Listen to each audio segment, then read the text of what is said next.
Hello बच्चों, नमस्कार। बच्चों, आपसे मेरा अनुरोध है, जब भी आप घर से बाहर जाएं, चेहरे पर मास्क जरूर लगाएं और सोशल डिस्टेंसिंग का पालन जरूर करें। बच्चों, आज का पाठ है 7। नाम है डाकिये की कहानी, कंवर सिंह की जुबानी।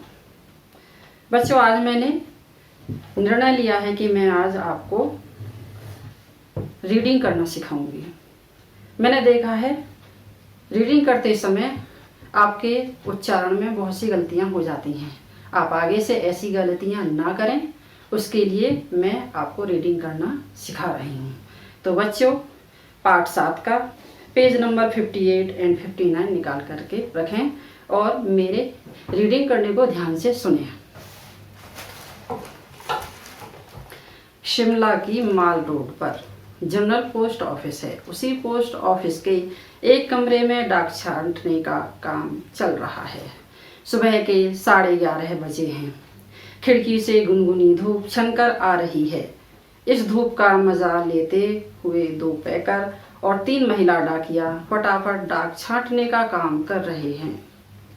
वहीं पर मैंने सरकार से पुरस्कार पाने वाले डाकिया कंवर सिंह जी से बात की। यही बातचीत आगे दी जा रही है। आपका शुभ नाम?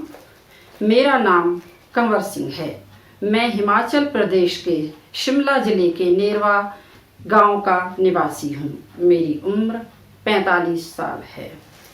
आपके परिवार में कौन कौन हैं? उनके बारे में कुछ बताइए। मेरे 4 बच्चे हैं, 3 लड़कियां और 1 लड़का। 2 लड़कियों की शादी हो चुकी है। मेरा एक और बेटा भी था। वह मेरे गांव में एक पहाड़ी से लकड़ियां लाते हुए गिर गया, जिससे उसकी मौत हो गई। आपके बेटे के साथ जो हुआ उसका हमें बहुत दुख है। आपके इलाके में इस तरह की घटनाएं क्या अक्सर होती हैं? जी, ऐसी घटनाओं का होना असाधारण नहीं है। यहाँ हर साल तिरछी ढलानों या ढाकों से घास काटते हुए कई औरतें गिरकर मर जाती हैं। फिर भी यहाँ ऐसे ही रास्तों से चलना पड़ता है, क्योंकि दूसरे कोई रास्ते होते ही नहीं। हमारे गांव में अभी तक बस नहीं पहुंच पाती है। हिमाचल में हजारों ऐसे गांव हैं जहां पैदल चलकर ही पहुंच सकते हैं। फिर आपके बच्चे पढ़ने कैसे जाते होंगे?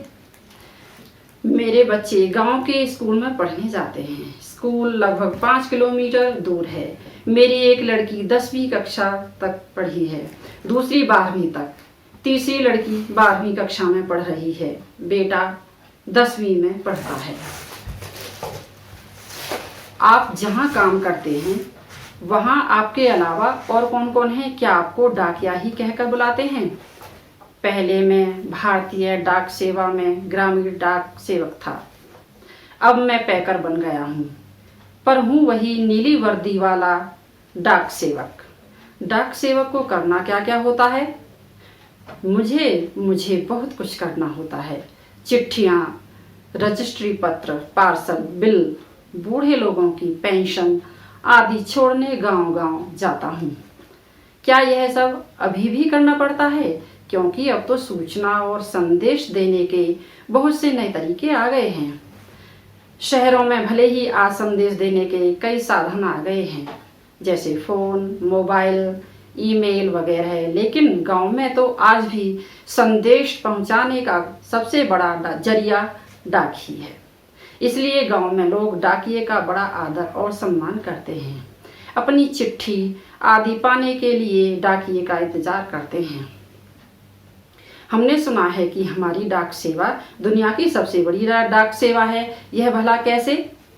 सुना तो आपने बिल्कुल ठीक है।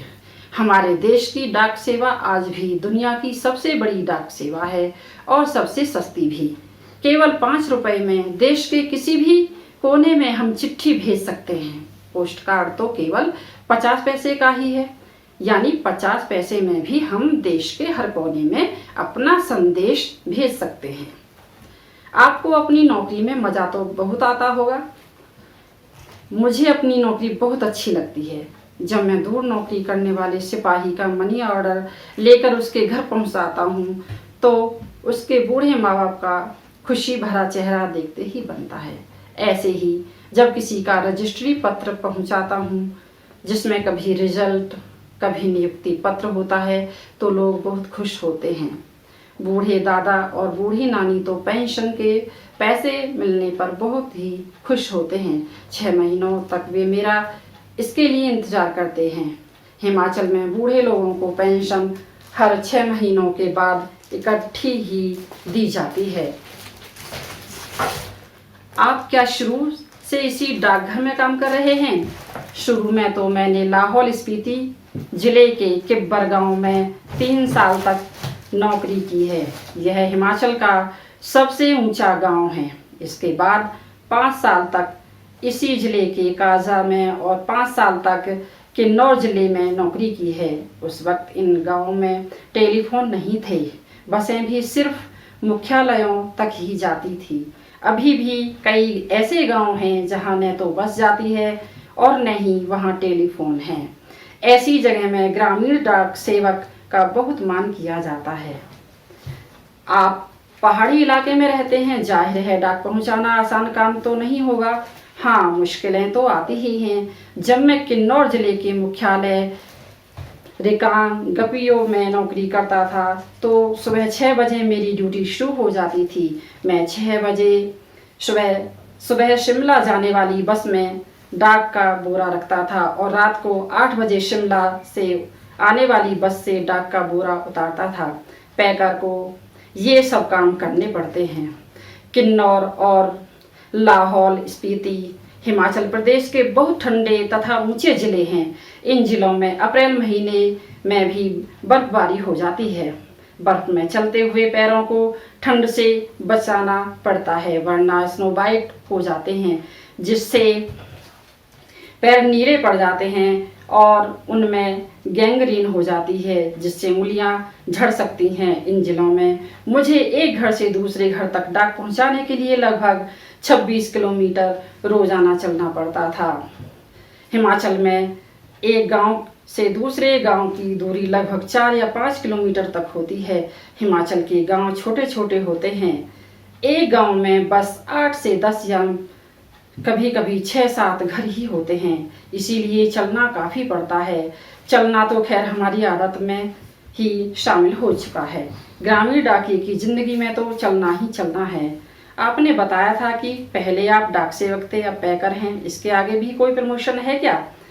पैकर के बाद डाकिया बन सकते हैं, बस एक इम्तिहान पास करना पड़ता है।